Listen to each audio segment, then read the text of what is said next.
আসসালামু আলাইকুম, আমি ফারুক হাওলাদার, ইসলামিক স্টাডিজ বিভাগ মাস্টার্স। আর হচ্ছে আমি এবার অনেক খুশি যে আমি আমার স্বাধীনতা আমি পেয়েছি। কারণ হচ্ছে আমি যে পদ্ধতি অ্যানালাইসিস করি সেটা হচ্ছে ব্রেল পদ্ধতি, যেটা লুইস ব্রেল আবিষ্কার করেছেন 1904 সালে।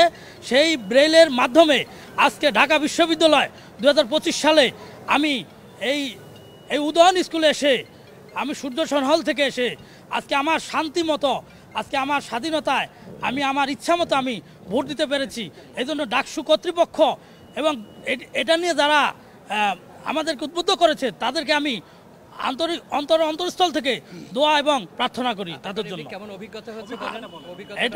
এটা আমার কাছে চমৎকার অভিজ্ঞতা হয়েছে যে আজকে আমি সুন্দরভাবে আমি যেভাবে এই বেলা থেকে পড়াশোনা করে এসেছি, সেই লেখাটা আজকে সেই পড়াটা আজকে আমি অ্যানালাইসিস করে নিজে সবার সামনে উপস্থাপন করতে পেরেছি।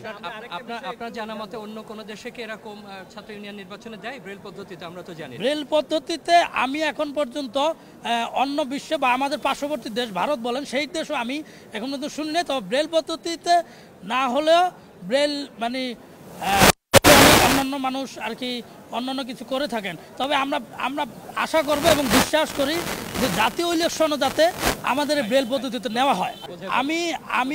আমি আমার নাম্বারটা তাকে বা সংখ্যাটা আমি তাকে বলেছি যে এই যে সংখ্যা আমাদের সহায়ক, সবসময় সহায়ক লাগে, কিন্তু যেহেতু আমরা এই পদ্ধতিতে মানে প্রায় ইন্টারমিডিয়েট পর্যন্ত, ক্লাস 1 থেকে ইন্টারমিডিয়েট পর্যন্ত এই পদ্ধতিতে গবেষণা করে আসছি, সেই ক্ষেত্রে আমি আমার এই পদ্ধতিকে নাম্বারিং সিস্টেমের মাধ্যমে আর কি আমি ওকে বলেছি, প্রশ্ন দিয়েছি। যাদের জন্য আমরা ব্রেইল পদ্ধতিটা ইন্ট্রোডিউস করেছি ঢাকা বিশ্ববিদ্যালয়ে, তো আমরা চেষ্টা করেছি যতটা সিম্পল রাখা যায়।